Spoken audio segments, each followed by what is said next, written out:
Hello and welcome to Console Shock Retro and Modern Gaming Chat, episode 85 with me, Trev and Stu. How's it going, Home Slice? Oh, it's going really well, Trev. Really well. Enjoying the sun and all the, it's too hot, isn't it? It's too hot. Yeah, it's over that threshold, isn't it, where it's comfortable to sort of knock around it outside.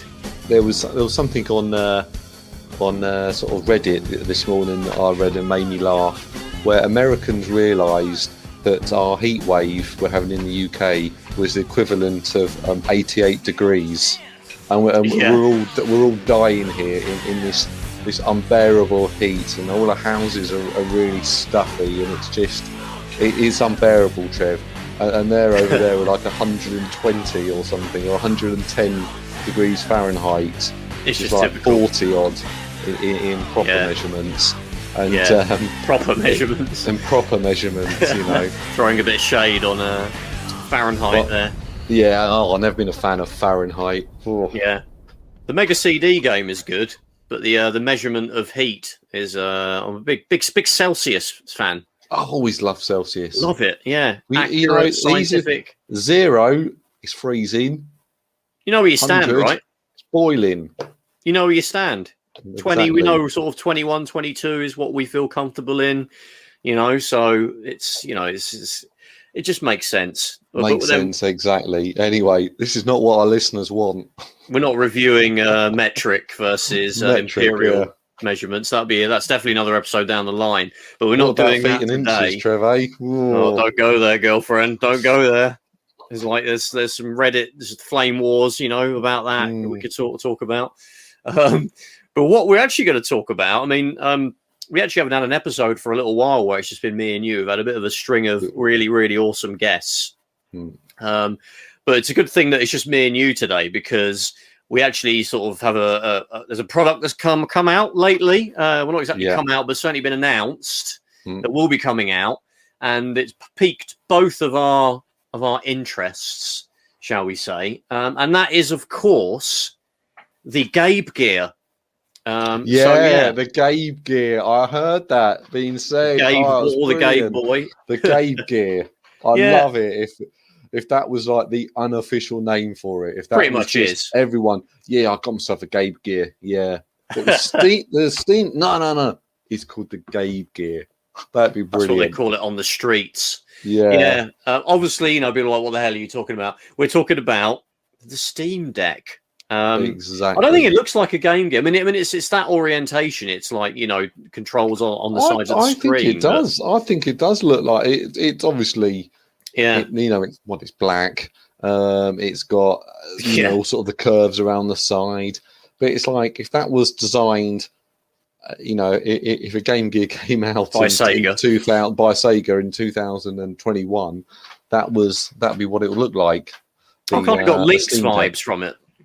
What's that, sorry? Myself. I kind of got Atari Lynx 2 vibes, although that was probably a bit more sort of... No, that's very, got more very sharper angular edges. Like a sweet rat wrapper, isn't it? Almost sort of like, or a bow tie kind of shape, I guess. But they announced that out of nowhere, really. I think the funny thing about this device is we were all kind of waiting for Nintendo to announce basically a Switch Pro, really.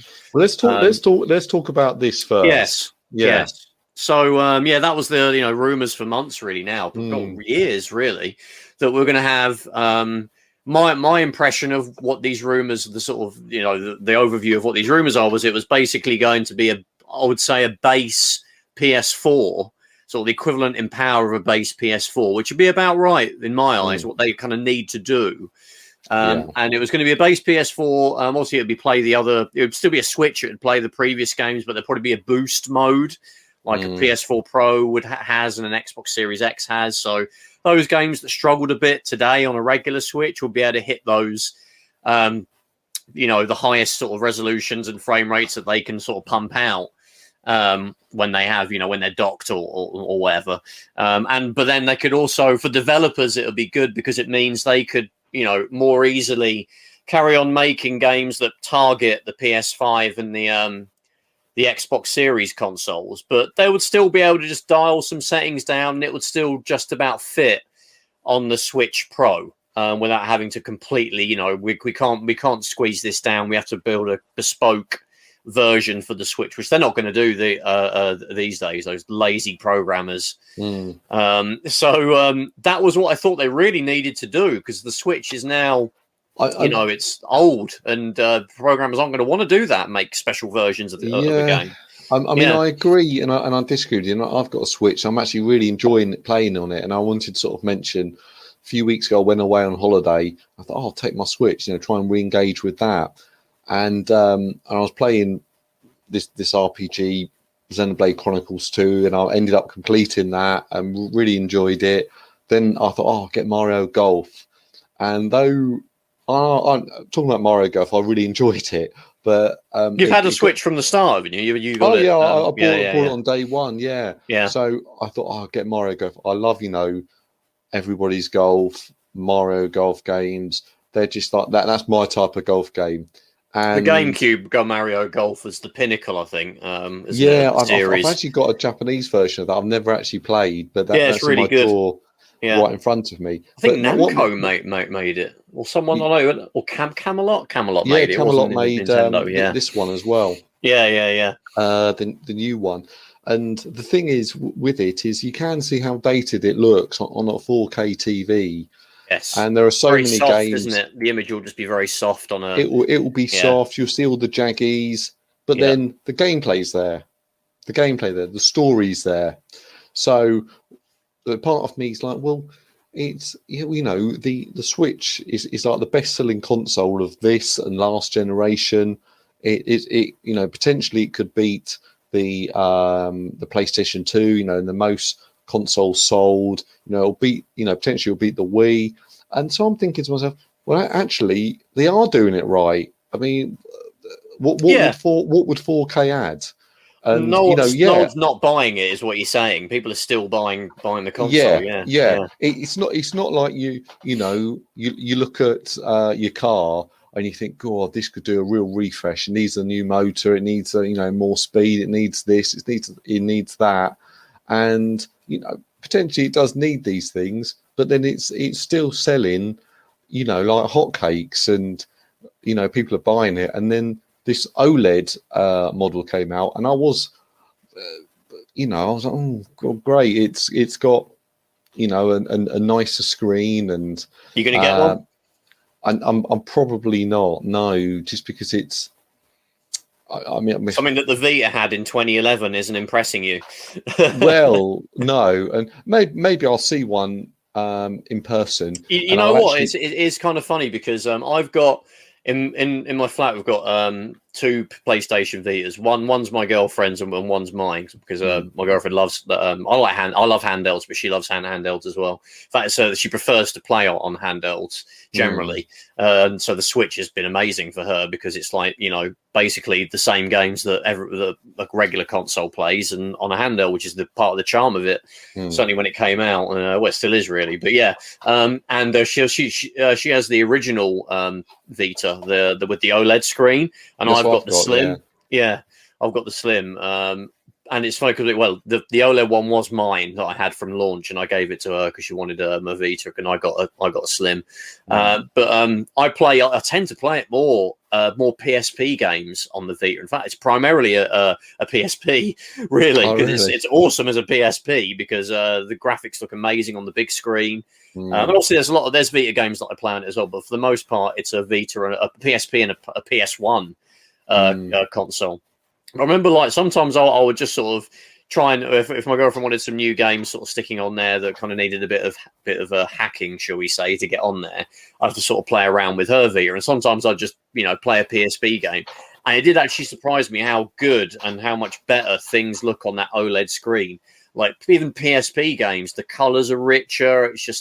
It just feels like warmer, and it's just a better quality screen. You can tell, certainly when you go from A to B, or do an A/B comparison, you do feel it. But even then, it doesn't justify me dropping another. Is it 350 quid? Well, I think it is. I think it's like 300 or 320 in pounds. Yeah, that's it. So, I mean, what one of my points is that I probably play it 60-70% of the time in docked mode. So Yeah, it won't make a difference. And having the Ethernet port in there, so I can play Mario Golf online and have a slightly lower ping, will make absolutely no difference. No, yeah. To my life. So part of me is like, well, I think I'd wait for it. And I found myself earlier on today.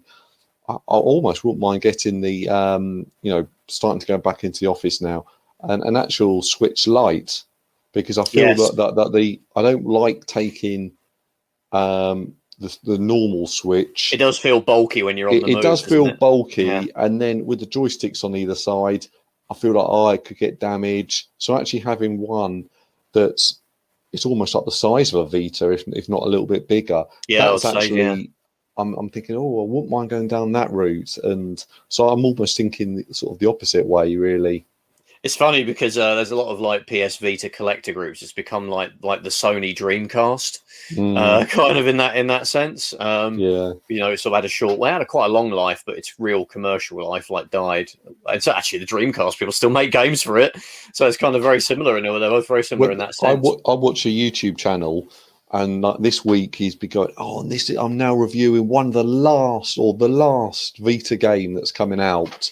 And I think Sony they're keeping the store going, but they're not actually sort of licensing sort of any more games. And whether or not, in the future, special editions will come out, sort of never say never. But you won't ever get physical versions of Vita games again. They're not gonna. We'll turn on that machine and making chips. That's not going to happen.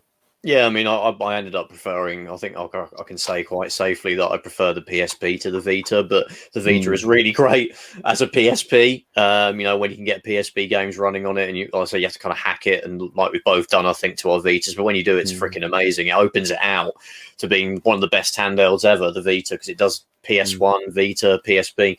But it's funny because a lot of people on the sort of mention the Facebook groups. It's so annoying that Sony never made a Vita 2. Imagine what they could have achieved. And it's like, well, that's just a Nintendo Switch. Exactly. Nintendo Switch is basically what a Vita would have ended up doing. 100%. Yeah, it's got all the same games on. Whatever came out on the Vita, the sequels are all on. Monster Hunter. Well, Monster Hunter was more a PSP game, but so many things, the same types of games, just all came out on the Switch. And ports of AAA games. I know we got things like Borderlands 2 and Injustice on the Vita, but they were kind of heavily compromised. The Switch has done a lot better with that. Yeah, they're compromised still, but they're far closer to what you would play on a PS4. And certainly when you're playing on handheld only, you're not going to really, notice. But for me, I was disappointed. I kind of was getting ready to spend the money on a Vita Pro, or a Vita Pro, a Switch. That'd be good, a Vita Pro, Switch Pro. So when they announced the OLED, it just doesn't interest me. I mean, I'm still switching on or playing Switch on the original model. I haven't got a Lite. I just use the one that I got not long after launch. Absolutely same here.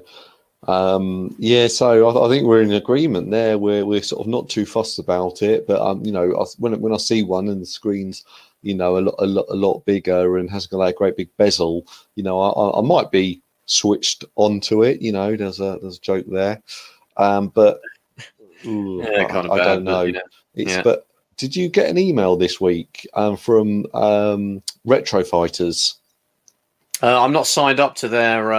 Because I got one through, and it was, and I've got the Retro Fighters N64 controller. I really like. I think it's a quality controller, and I got an email from them saying, we're doing a PS1, PS2 version of a wireless controller. Oh, really? We're making this. It's the equivalent. I don't know, 30 quid or whatever it is, and it's and it comes in PS2 the thing is, black. the PS1 controller is perfect. I know it's not wireless, but the design it looks more like a Xbox 360 controller. But I would just want a PS1 controller that was wireless, literally the same controller. Yeah, so it is wireless and it will work on the on the PS1 and the PS2, and it also has it comes in grey and black to match, and a couple of other colours as well. But what annoyed me, and this is what I rant about, and I don't like to talk about politics on this show, so I signed up. I thought, oh yeah, I'm gonna get this on Kickstarter. I did the last one on Kickstarter. It came when it said it did, so fully trust them. It's 30 odd quid, whatever it is. So I went to buy it, and for some reason, every fucking country in the world, my language, every country in the world, you could get it, but they didn't deliver to the UK. For realsies. For reals. And I was like, oh, there's not the option to buy it, get it sent to the UK. That's bizarre. That's quite there's a huge retro market here, surely. Yeah, so hence being political, is that down to Brexit and they haven't filled in some forms or something, or what's going on? Maybe, and I don't know what country it's made in, or what country the company's from, but you could buy it in Brunei, you could buy it United Arab Emirates, you could buy it everywhere, it seemed. But can't be more effort to send it there than it is to here. But that's disappointing. Yeah, I'm looking at it now. Actually, it does look nice, but you know what? The thing with the PS1, the PS1's my favorite console of all time. I friggin' love it. I play PS1 games constantly. But I do it these days. The whole time. I play PS1 games on a PS3. So I've got a wireless controller anyway. Yeah, I've got a wireless controller that's literally the PS1 controller in every way. It's wireless. So I've kind of scratched that itch a little bit. I do get urges to think, God, I would love to have because I love the original the console, because it's such an iconic, beautiful looking design. And also you get that nostalgia hit from, when we were growing up, and that was, the Wonder Unit that we had. So I occasionally think I'd love to, sometimes I do actually just get out the original PS1 and hook it up and play from the actual discs. Yeah, that's what I like to, and have a wireless controller. That does appeal to me, hence why I wanted to buy it. But Trev, I noticed that, do you ever go to Grove Park? Do you know what I'm talking about? Possibly. You might have to elaborate a bit. Anyway, it's an area in South London. Yes. That's probably equal distance from myself to you. I'm down in Beckenham. You're in Woolwich. Don't want to give too much away there. That's it. The people are going to be when you get docs now. Cheers, Stu. And your address is that. And anyway, let the doxing commence. Yeah. So I found there was a video game shop in Grove Park. So I went there, parked the car. As in not game or anything, as in no. And it was this tiny little shop, and probably about a third of it was devoted to video games. And they had loads of Dreamcast, they had loads of PlayStation 1 games. And I was like, this is... I just thought they'd all gone. Except kind of like your old games, shop? Of course, in Croydon. Kind of like your old shop, then? Yeah, but it was very small. Yeah. And they had, they had some Japanese games. They had an Atari 7800, Atari 2600 all boxed up. Wow. I didn't even know about this place. I actually brought a couple of games. What are they called? Grove Park. Grove Park video games. And it's I think it's called Buy Sell Trade or something on the front, and Oh gosh, got it. Yes, so it's not really that far from you, Trev. So trade in Bromley? No, that's in Bromley. Maybe they don't have a website, but anyway, so it's worth going to this place in Grove Park. I have to check that out. So I'd certainly recommend that. Let me try and find out actually what it's called. So talk amongst yourselves. Or get me to pad out the time here. There isn't a lot of video retro. We've actually talked about it before. There isn't a lot of retro video game stuff around here. We keep talking to, when we have guests on, most of the time they all seem to be Northerners, and they have all these different events that are happening on their doorstep, and they have all kinds of gatherings that they all go to because they all live around there, and the shops around there. But there's actually very little in London. The trade in what was it called? Retro Market in London. The first one happened a little while ago, and I've just found it. It is called Trade in Bromley. Oh, it is that. Oh, okay, cool. Yeah, so I mean, it's a small little shop, and you know, I'm sure you'll go in there and you go, oh yeah, you know, it's worth going to, and I don't really think it's too far from Bromley yourself. isn't far from southeast. No, so yeah, You know. I'll have to check that out. Yeah, there is the London gaming like market, but when I see, so they advertise it on Facebook, and every time I go on like the post, there's obviously tons of comments. People, you know, most times it's people tagging like other people, like, oh, Dave Smith, let's go next week or something. But every time someone tags them, that person will then comment, and they'll be like, oh yeah, I went last year, mate. The prices were ridiculous, so it's crap. Don't bother going. And there's like loads of these sort of comments. So that's kind of put me off a little bit. I mean, you go there, and the point is, everyone's traders there. So you're not going to a boot fair. You know, trying to pick up a bargain. You'll go in there. The games are all in top, you know, quality condition. You know, they've got their, you know, sleeves on and things like that. And yeah, you'll probably pay the same price as a good condition game on eBay. Yeah. So I think if you go there with that mindset and going, well, actually, you know, I want to find a really good copy of, I don't know, Radiant Silvergun or something like that, and you know, Panzer Dragoon Saga for 50 quid. I'm going there. You're not going to find that there. you're going to go there and you're going to go, well, actually, realistically, you're going to get a quality game, you know, from someone who's, you know, they're a trader, but it's called a retro game market trader. I'd still be up for going because, you know, despite what I've just said with the comments, because you know, even if they are retail prices, if there's a game that you just know you're not going to find outside of eBay, that might be your only shot. Yeah, I went to it once before, and I was, you know, very impressed with it, and it was really good. There was, you know, loads of games there, but the whole yeah. So I'd say it's well worth it, and the fact is that, you know, from buying on eBay or buying from any online store, you might look at the game and it'll be, oh, hold on, this it's not quite as I expected. It's or it got damaged in the post. You know, you can go there, you can open it up, you can have a look at it, you can check the disc, you can make sure it's got that, you know, that outer sleeve that a lot of people want. Everything's right, or then they haven't put in the wrong disc. You can check all these things, and that to me is worth, you know, everything. And you know, potentially if you go there late in the day, you might be able to get a good deal on something. And but I think, what was it? I think when I went, it was like three deep at every stand. So I think with the old COVID, I think I want to wait for that to get a little bit. We might have to check it out then. Yeah, we'll check out in a while once the road. Well, there you go. There's a tip for everyone as well. If you're in London and obviously Play Nation, obviously people should go there for definite because it is an awesome shop, of course. But there are other options. Trade in Bromley. I think we were trying to sort of get towards talking about the Steam Deck, and we nearly made it. Talked about everything else. Talked about basically everything else.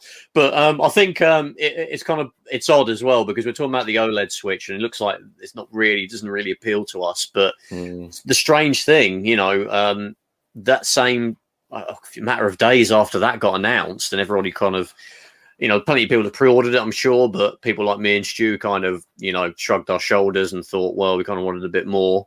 We'll pass, thank you. Steam, from out of nowhere, really. I don't remember reading rumors about this myself. No. They may have been out there. I didn't see any. Steam announced a handheld, basically PC gaming machine, the Steam Deck. And it was basically what we were looking for in the Nintendo Switch Pro. That it looks like we're probably never going to get now, and at a decent price as well. I mean, 350 quid. There are some, you know, that probably has a big asterisk on it because you get very little storage, and we don't know how advisable it is to, you know, getting an SD card and then running a game off an SD card, especially a PC game. All right, Rich from Review Tech.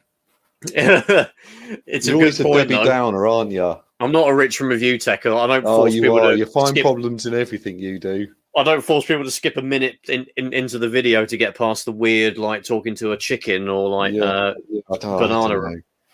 banana reference. Do you know what he did? He did a tweet the other day.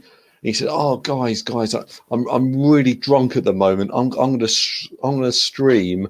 Yeah, then come on and just make memes out of me." Yeah, and it's just like, oh, what? Like, oh, you weirdo. He actually put I mean, we talked before about we struggle with his videos these days because he's got a lot more zania with a lot of cringy kind of humor that basically that's all of his introductions of that. But most of them are born out of some stupid meme that started in his comments or something. So you have to literally jump to. Normally, you can tell. Give you a little tip here for anybody else that still likes to watch his videos, but you can't deal with his 1 minute long skits. You can, if you just scrub along the timeline till you see the subscribe button appear in the teaser image that will come up on the scrubber. If you get to there, that means you'll be right at the point he actually talks about. You miss all his jokes, yeah. And you're perfectly because always doing the same joke at the start of each video. That, and he'll talk about I stream every Wednesday at so and so. Join it, watch it. I'm shirtless sometimes. You might have to skip past that as well because about another 30 seconds talking about that. But if you can get past that, I think it's still good when he does his actual. He's still a big source of my, rumors that you often won't get in like Eurogamer, who are a bit more, I don't know, classy maybe, and they'll kind of wait for things to be firm before they sort of throw something out there. But I do struggle with that. But anyway, so he's, as you've pointed out, he's pointed this out, but it is a very valid point. I don't know what impact that has, something like Grand Theft Auto 5, which like streams like crap off like a hard drive, especially the PC version. I don't know how well that will run off like a 512 gig SanDisk, super fast memory card, but people will do, when they buy them, people will do like stress tests and stuff. I've gone for the bigger model with the 512 gig hard drive, but basically, I'm someone that loves handhelds generally. So when I saw this coming out, I think any kind of high-powered handheld that Sony or Nintendo or Microsoft might do that, anything they were ever liable to bring out, I would have always probably slapped a pre-order down instantly, more so than if they bring a regular console out. So for Steam to come out with something and being someone that is quite a big PC gamer anyway, I've already got a built-in, Steam, a huge library of Steam games. Some of them are older games anyway that I still play that would run brilliant on this. Even little silly things like, I'll finally be able to play like a full-fat version of like Pro Evo or eFootball as it is actually called now and has gone like really weird and free to play, but we can talk about that another time. I'll be able to play that without getting some weird PS2 engine-based mobile version of the game. Grand Theft Auto 5, you were to play that on a handheld now for the first time, and the PC version is really scalable. You can dial it down so it'll run on something from 8-9 years ago, so things like that will run great. PC exclusive games, and full fat, current gen games by current gen PS4 Series X. You could not. I think for the most part, you'll be able to run those. You have to dial the settings down. But, you could even, I don't know how fiddly this will be. It probably will be fiddly. It might be beyond your level of tolerance as to what you're willing to tweak on it. But you could bung Windows on it. And if you did that, you could get your Game Pass on it and get your, so you wouldn't have to, you could even not buy a game. You could literally just subscribe to that. Subscribe to Game Pass. You'll get your PC games. You could stream as well, do the cloud services on that fairly easily. There are obviously caveats with that, the lag, etc., but it'll be a pretty good experience, I think. So, and also, like, you could buy those full fat versions of games, but you'll be paying like a fraction of the price that you would pay for a Switch version. So things like that. Exactly, and like yourself, Trev, you sort of mentioned it briefly there. You have actually pre-ordered it, and I think we talked about it later that night over WhatsApp. And you said, "Oh, I pre-ordered it. Have you pre-ordered it?" And you said that to me. I was, no. And you said, "Oh, it's £4." Oh, okay, I'll pre-order it then. So I went for the 256 one, and maybe I should have gone for the other one, but that's the one I went for. And I what think, was the date on it? Because the date kept going up. I think on the. I've got no idea. I'm almost not bothered. Yeah, It sounds ridiculous, but I'm not. Oh yeah, all right, okay. Let's get that going. And I mean, maybe they'll produce so many that they'll be able to fulfill all of those first days in maybe one go. Hopefully, that's real. Yeah, sort of thing, but you never know. I mean, I put £4 down. I haven't put 400, whatever that model is. So eventually I'll get it, and I'll be happy with it. And have you got any Steam games? Do you have like a anything, I've got a Steam account, but it's funny. I looked on there the other day. I think I've got Stalker, the original CS Counter-Strike. Right, yeah. I think I've got Quake 3 that I bought actually quite recently. And that'd be pretty cool so on that.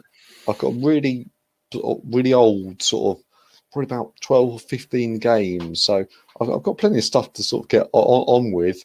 But then I think, one of the problems is if you get it and, I try to play Quake 3 on it, how's it going to be for, gamepad support and you have to probably call up the keyboard and points who's going to bother optimizing Quake 3 for the Steam Deck? Maybe it will be eventually, but it'll be great for last gen, sort of. Probably it'll be really good going back to sort of 360 PS3 era, things like Dead Space.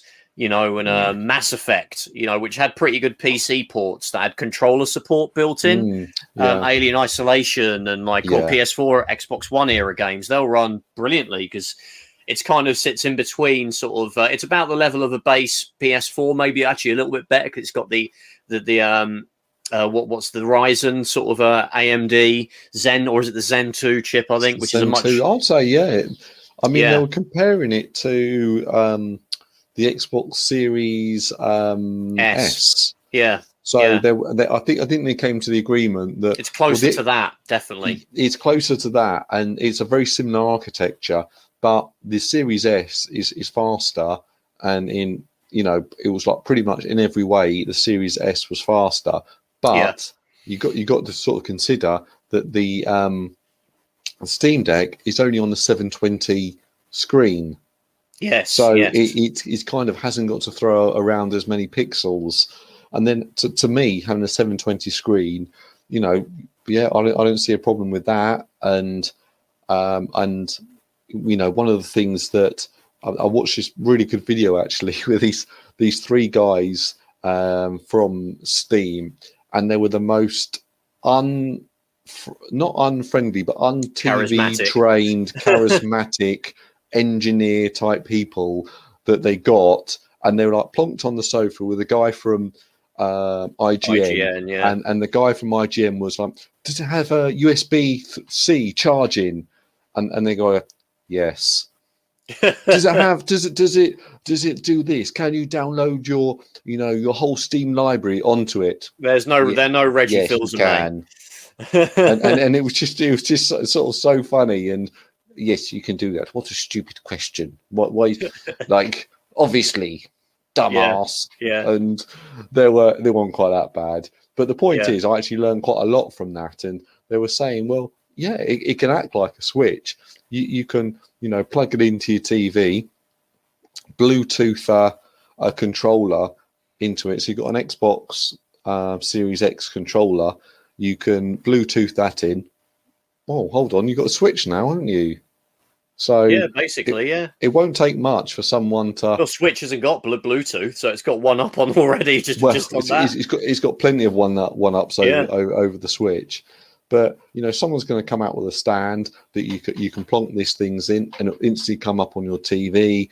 You can Bluetooth your controller into it. You could probably get a little stand that will allow you to jack it onto an Xbox controller.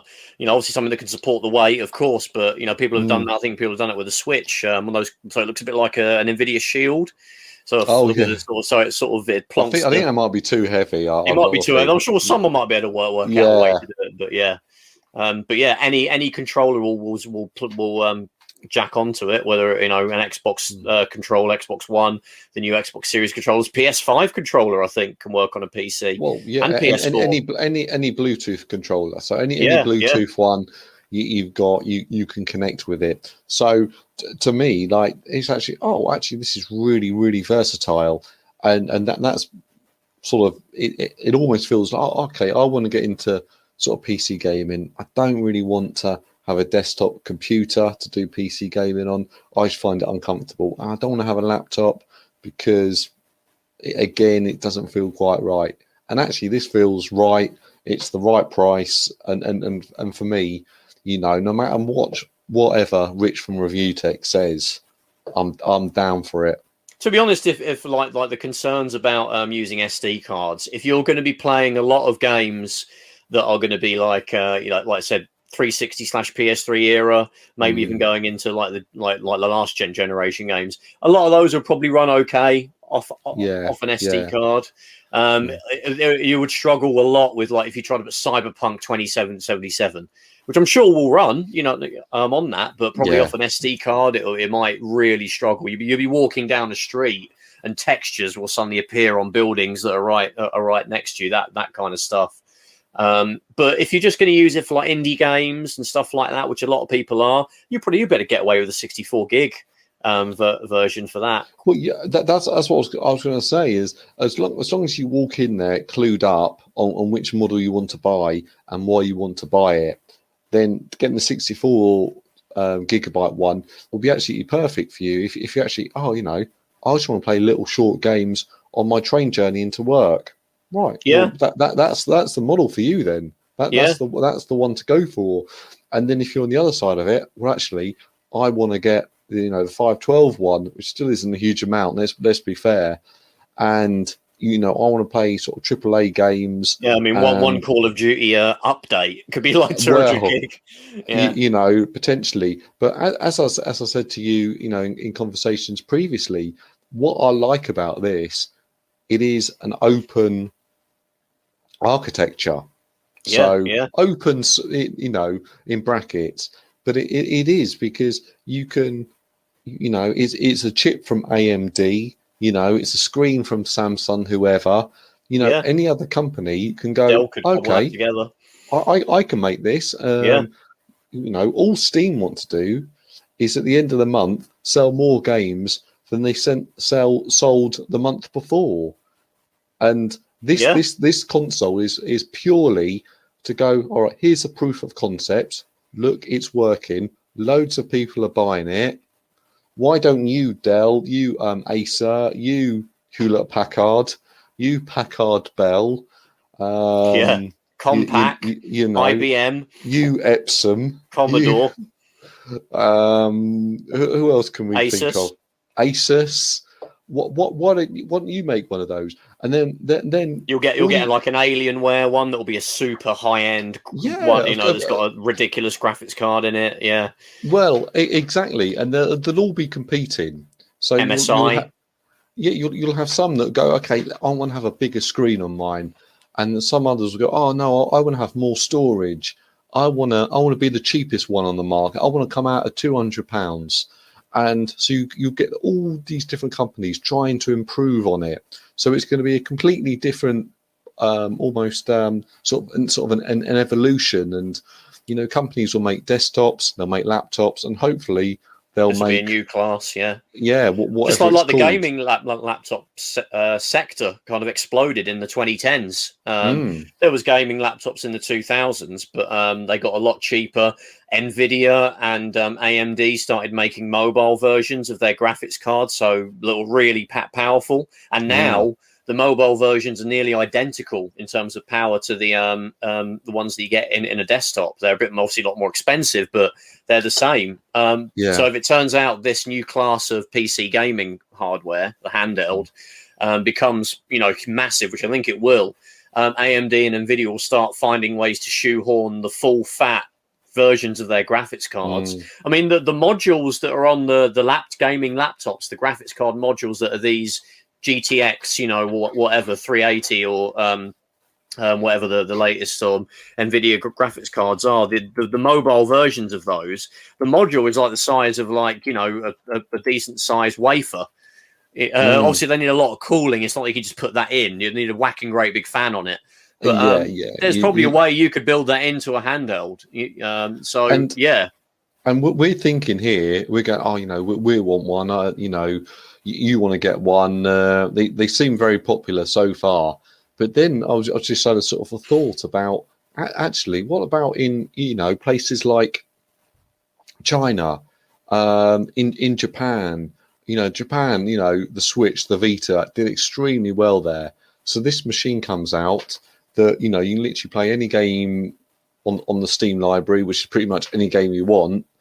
And then it would be perfect for sort of those sort of types of markets. And yeah, I mean, I'm actually looking like there is an NVIDIA GeForce RTX 3080, so like a ray tracing, you know, native ray tracing graphics card and there's a laptop version. So you know, maybe someone will just go balls out and think, I'm going to shove this in basically what our version of a Steam Deck. That would be amazing. Well, that's it. And you know, it'll just be another, you know, type of laptop, and that's what I'd really like to see.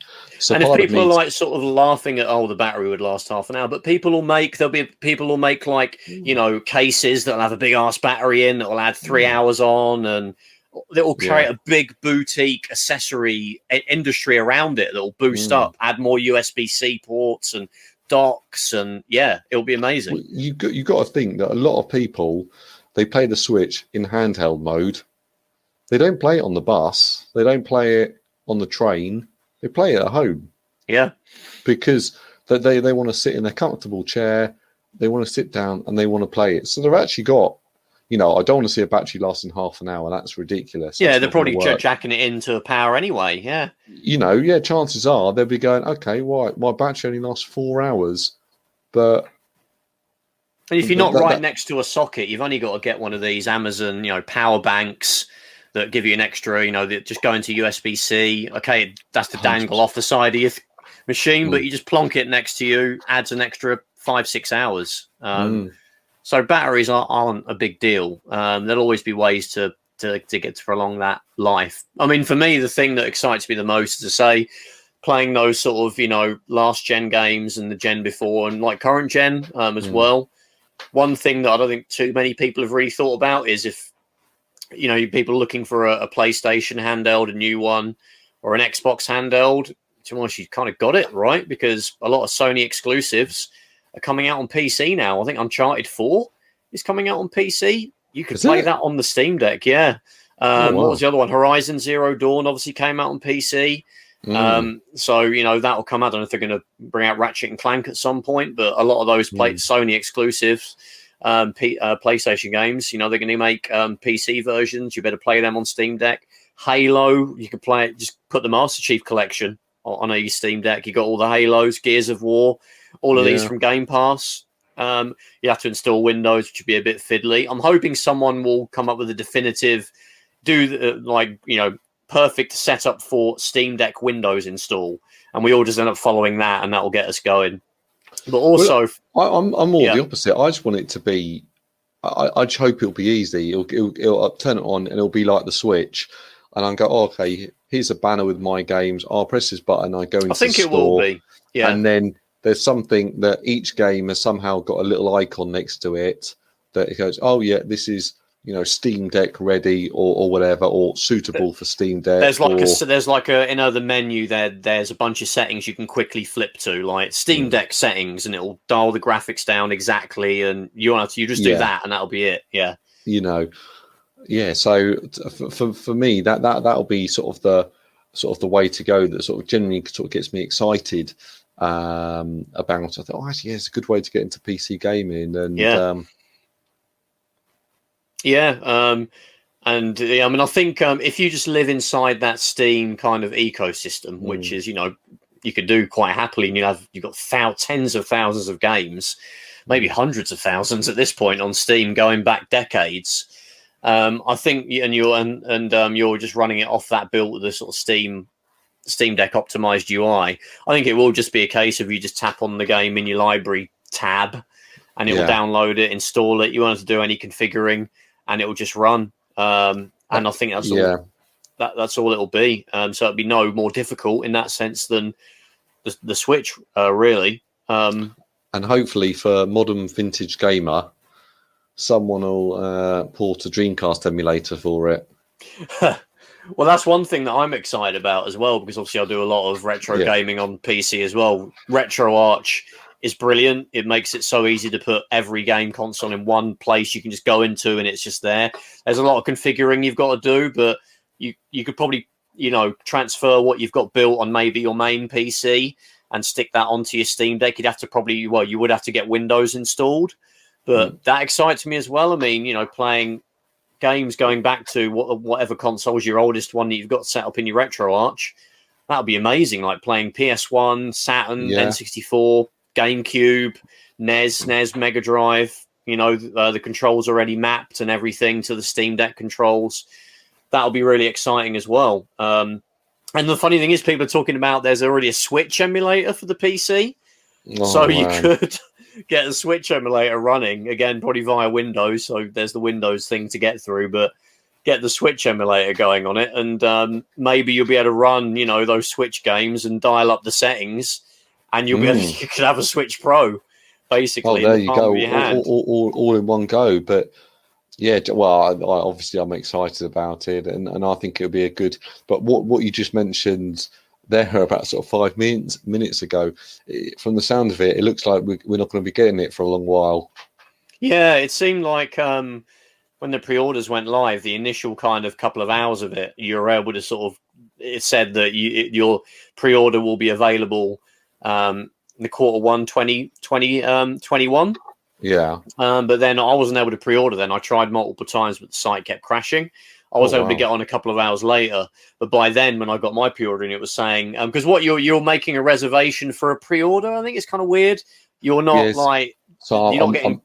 I've got some Steam points because I've reserved it. Yeah, you do get some points. I'm not sure what you can redeem them with. I don't think it's games, unfortunately. It's like lame, battle cards and funny little trinkets you can add to your account. I'm not sure it's anything too exciting, unfortunately.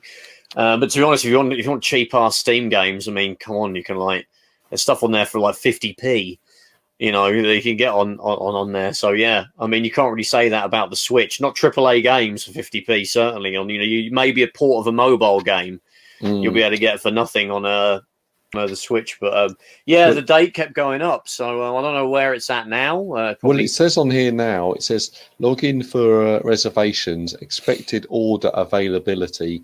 Q2 2022. Right, yeah. So potentially the start of summer next year. Yeah, I mean, I'm okay. I sort of said maybe if they're able to get all the parts they need for all the orders, maybe they'll do it earlier. I think if more likely everything will be late. When we're seeing what's happened with PS5 and Xbox Series X, which you still can't get in a shop just by walking in. I'm not sure you will until next year, really. Which is, I mean, I still see on Facebook, on sort of groups I'm in, they're going, Argos, they got PS5s, and then this post was 5 minutes ago, and then someone post 2 minutes later, and they've sold out now. Yeah, but it's gotten to the point now where I think it's just going to pass me by, the Xbox Series X and the PS5, certainly in the next couple of years. So with the Steam Deck now, I'm like, well, a lot of the games that I'm going to end up playing on those consoles, I'll be able to play on my Steam Deck, but I'll be able to take it with me. Okay, it'll be 720p, but it's the same experience. It's just a bit, the image is a bit softer. On a smaller screen, it will look absolutely amazing. Yeah. And, and it's quite funny. I got the Xbox Series X and, loved it. It's a brilliant machine. I'll certainly recommend it to anyone, especially with Game Pass. It's a good service, a good product, but I found myself actually sort of I don't know, I'm into going back and playing RPGs on the Switch and playing Mario Golf on the Switch, and things like that. And that's certainly and my that's, favourite console of what is. Well, I guess it is part of this generation, isn't it? It's certainly my favourite because it's like, why would I bother buying it for the Xbox when I can buy the Switch version and I can take it with me? That's all, and it always wins because of that. Although that's a spanner's been thrown into the works there because of the Steam Deck. Well, for the same reasons, I'll buy the PC versions of games more often now. Well, I did anyway, but there's even more incentive now. And often it will probably be cheaper than the console versions, and also online. There's other things about the PC ecosystem that you get by default now. You've already mentioned different controllers, but playing online's free. I haven't got to worry about that. Sign up to a lot of the stores, you get free games all the time. Sign up to EA Play, sign up to Game Pass, Epic Game Store normally chuck you out a free game. I've downloaded loads of games from the Epic one. I don't think I've ever played. Yeah, I've got Sonic Mania for free. Oh, wow, that's good. Yeah, I think you might still be able to get it if you go on there. But yeah, Sonic Mania, I got that, and Horizon Chase Turbo were both free like last month. Oh, that's good. Yeah, that's a great game. Yeah, so I mean, even on the Switch, that's still like 30 quid or something if to buy a physical copy of that.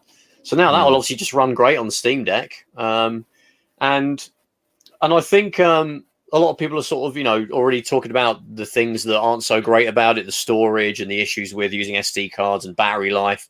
But like we said, I think this isn't going to be, because the nature of PC gaming is it constantly evolves. So Valve aren't going to be like, right, yeah, that's the specification. We won't make another one for 5 more years like your console manufacturers do. In 2 years' time, they'll do another one. It'll have a slot in it to put in like a super high fast storage, upgrade. You just plop in through there a slot on the top. It'll have 1 terabyte as an option. It'll have, maybe by then Nvidia will find a way to squish down like a GTX 3080 or whatever the latest one is, and shove that in there. In 5 years, can you imagine what one, because like you said, Stu, I think you're right. Like Dell will jump in there, Asus will jump in there, all these guys will jump in, and the Steam Deck might not be the best one at that point. But then there'll be ones that will be 350 quid. Yeah, I just want to get the 350 quid and I just want to play, indie games. I don't want to play like AAA. Other people are like, yeah, I want to play like Cyberpunk 2077 and Red Dead Redemption 2 and Grand Theft Auto 6. I want to play them. I want to get 1,000 quid. You've made an interesting point there, because I've actually just logged on to the Epic Games store. And I'm thinking that, well, 2 points is that once this has proved a success, then you're going to basically get AMD's going to go, hold on, we can sell more, chips here. So they'll put a lot more sort of emphasis on making these low-powered, extremely powerful chips designed for, 720p gaming on the go. And then, but my second point is that, what's stopping Epic Games saying, okay, well, Dell, make us one of these, and then it's called the Epic Deck or whatever. Yeah, they can make deals to So you'll get one that's a Palm. What I don't know what it's called. What would be called a Palm gaming machine, and it will come preloaded with the Epic Store. So you'll buy the Epic one. Yeah. And then. Or there'll be someone that will make it work where you can have multiple stores, but they're all nicely integrated into a nice OS. Exactly. So you go on there, and then, you've got, click this button, you get through to Steam. Click this one, Epic. Click this one, you get through to, Xbox Game Pass.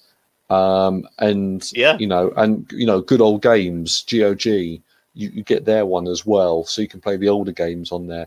So there's going to be a huge evolution. I think it's going to be really exciting to actually see, what people do with these, and it's going to explode. I think, like we said, it's going to be an arms race on the hardware side to who's going to make the most powerful for the cheapest. I think we'll end up with just a big range of these handhelds, ones that just for people who want to play the indie games that will be Switch sort of price. maybe cheaper. They can even go cheaper potentially if they've got good deals with their chip suppliers. Someone could cobble together £100 one that will maybe be Game Boy shaped and all just run like just indie games, you know. Yeah, exactly. But I'm going to be a Debbie Downer, as they say. That on Reddit there was a someone didn't want a meme. I was going to call it a meme there because I know it's a meme, wrong. But yeah, and that GIF file, a meme with a GIF file. Yeah, it is a GIF, isn't it? Apparently, it is. Yeah. Well, I thought it's a GIF or a GIF. Well, everyone says GIF, but it's supposed to be GIF. But screw that. It's GIF. But what they said was they had this sort of picture, and it showed the Steam controller. Oh, that was really rubbish, failed. The Steam what was it, the Steam computers, the Steam boxes, those gaming PCs, they failed. And there was another Steam product that also failed, and then it had the Steam Deck at the bottom. Why do you think this is going to succeed, you mugs?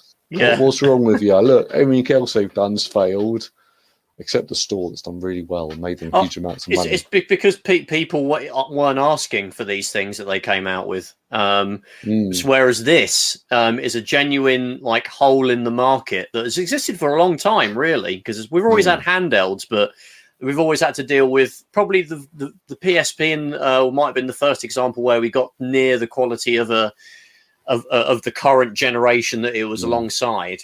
There's always been a hole for that, and then that has become more clear with the Switch. Weirdly, has kind of been an architect of this, because people have now gotten used to the idea of getting really good versions of AAA games that they could take on the go, and that's become normal now. A lot of people would piss on the Vita and say, "Oh, no one wants to play AAA games on handhelds. That's why the Vita didn't sell. It's too much of a pain in the backside for a developer to port it over." But then the Switch comes along. All these developers are chucking their AAA stuff on there, and people are buying them and playing them on the Switch. So it's proven that there's a market for that now.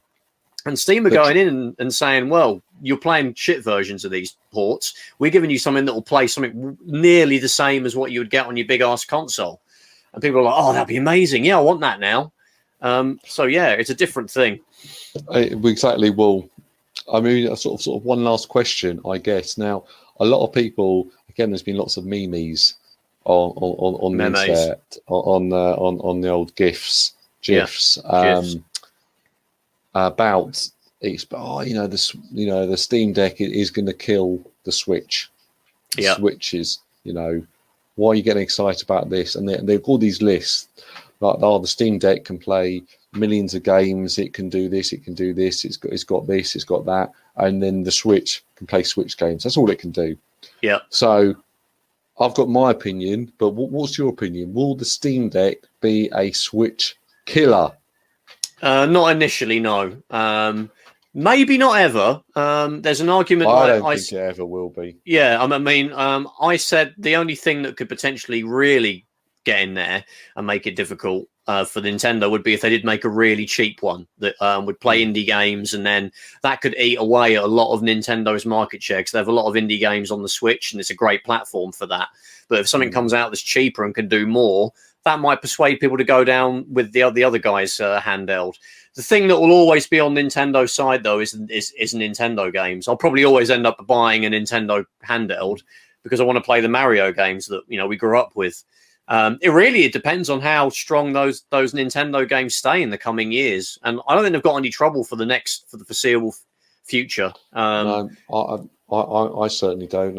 I think the Switch will continue to grow, and it will learn from the Steam Deck on, well, actually, what we're doing wrong, what we can do in the future, what can we learn, from this, and that's certainly sort of my opinion. And I was going to bring up the point of, when you see kids playing mobile games, and mobile games to me are just total rubbish. They're not very good. They've got awful controls, but they cost pennies.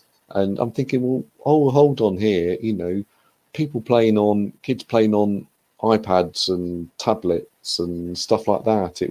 That was meant to be the killer of the 3DS or the DS before, and the Switch. And it's like, well, the Switch has still sold, I don't know, was it 80 billion units or not 80 billion, 80 million? Yeah, it's more than the Game Boy Advance. I think I think more than the Game Boy, more than the NES, more than the Super Nintendo. Yeah, it's huge. Exactly. So all these things have sort of come up against it that potentially offer better value for money. And actually Nintendo's held them all off by, we're going to make quality games, we're going to offer a good service, and we're not going to let people on YouTube stream our shit. Well, I think like the Switch is probably the greatest Nintendo console of all time, in my opinion, and I think a lot of people would probably agree with that. It's just got, certainly when it comes to third-party support, they've completely reinvented themselves, because that died massively on the Wii U. Was basically kind of died at the end of the Wii. They struggled a bit with the GameCube and the N64. Obviously, they pissed everybody off with not having CD. So they're at their strongest position with third-party support since like Super Nintendo days, I would probably say at this point, which is saying a lot. Did I tell you I've actually got a Steam Deck prototype here? Did you want to see it? Yeah, I think it's code. The code name is the Switch, isn't it? No, it's in here. I'll show you it. Hold on. Where is it? This is really going to come across great on an audio podcast, Stu, by the way. He's okay. Yeah, he's holding a Wii U gamepad. You know what? It's it's a good point, nice, isn't it? I mean, if it wasn't for that, Nintendo wouldn't have thought, well, we can really why don't we just have the gamepad as its own console? And bang, we have the Switch, right? So yeah, it's definitely there was a prototype for that. So, and to be honest, Nintendo have come up with this idea of AAA games on a handheld now, and Steam, obviously, Lord Gaben saw that and thought, well, we could do that with PC games. They scale really nicely, but I think it'll be their biggest competition since probably the original PSP.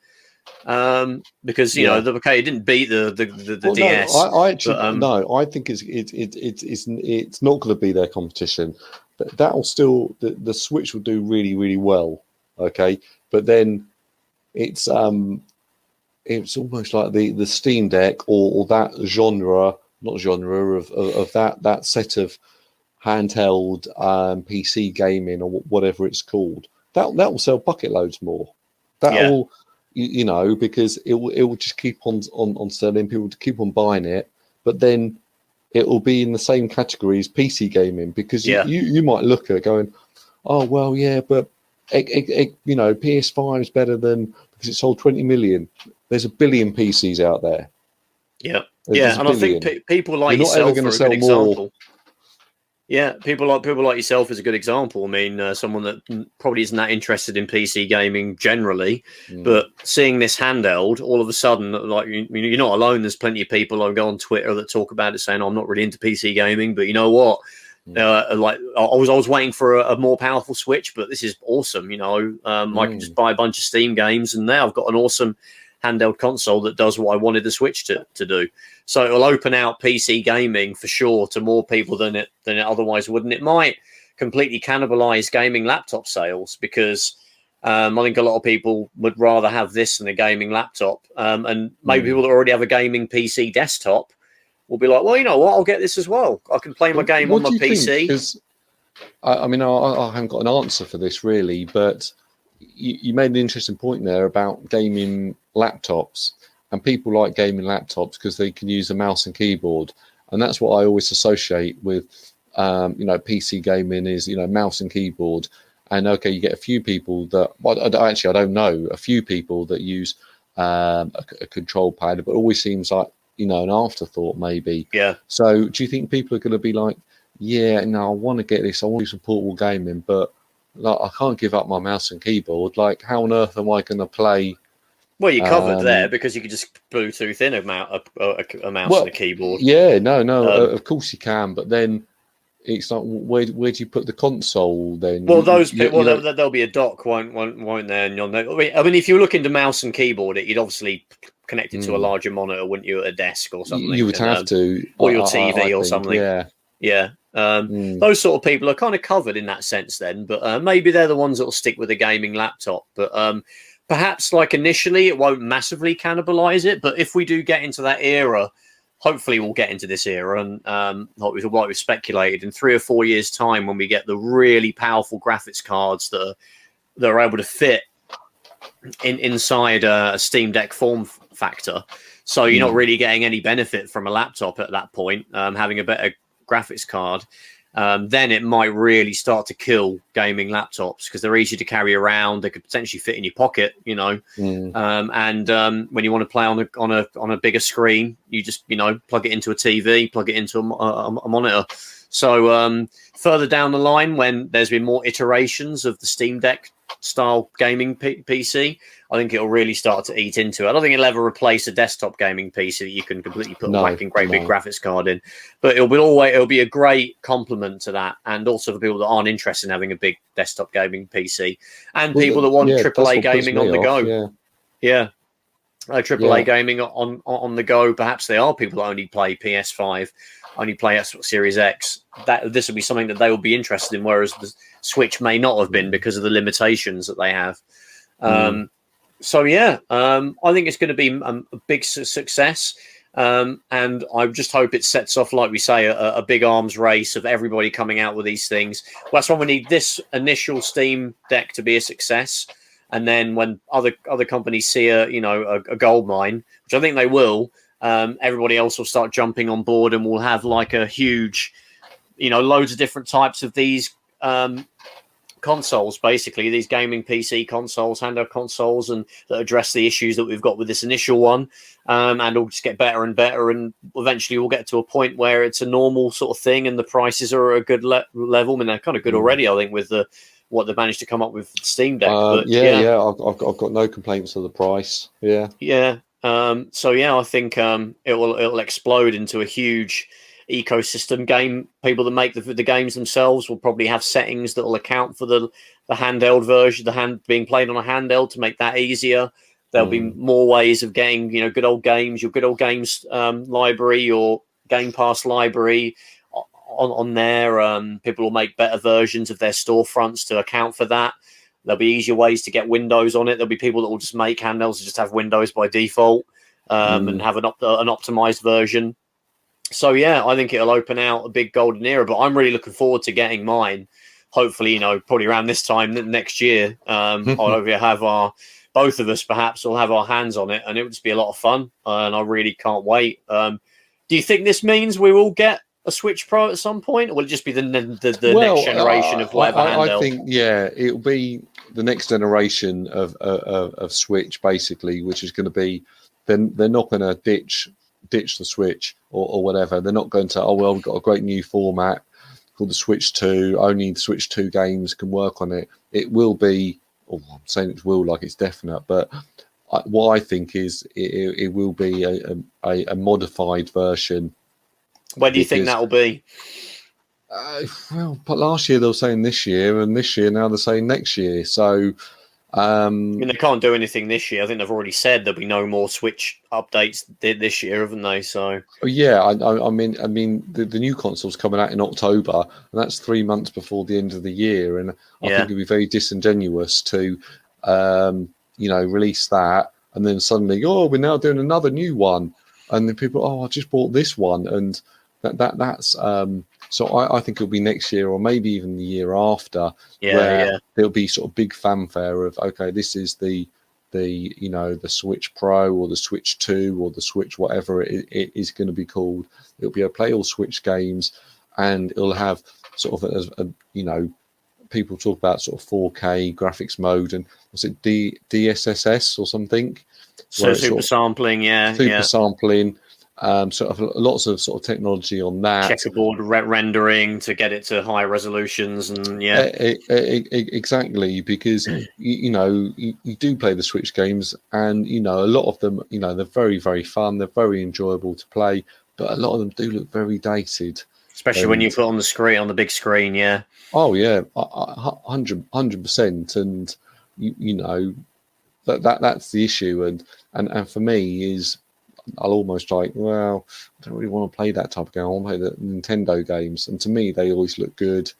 But you think, bloody hell, you know, a phone could run this game, but yeah, it'll be interesting to see where Nintendo go from this point with this extra little spanner that's been thrown in the works by Lord Gaben. But anyway, Stu, where can you find us on the interwebs?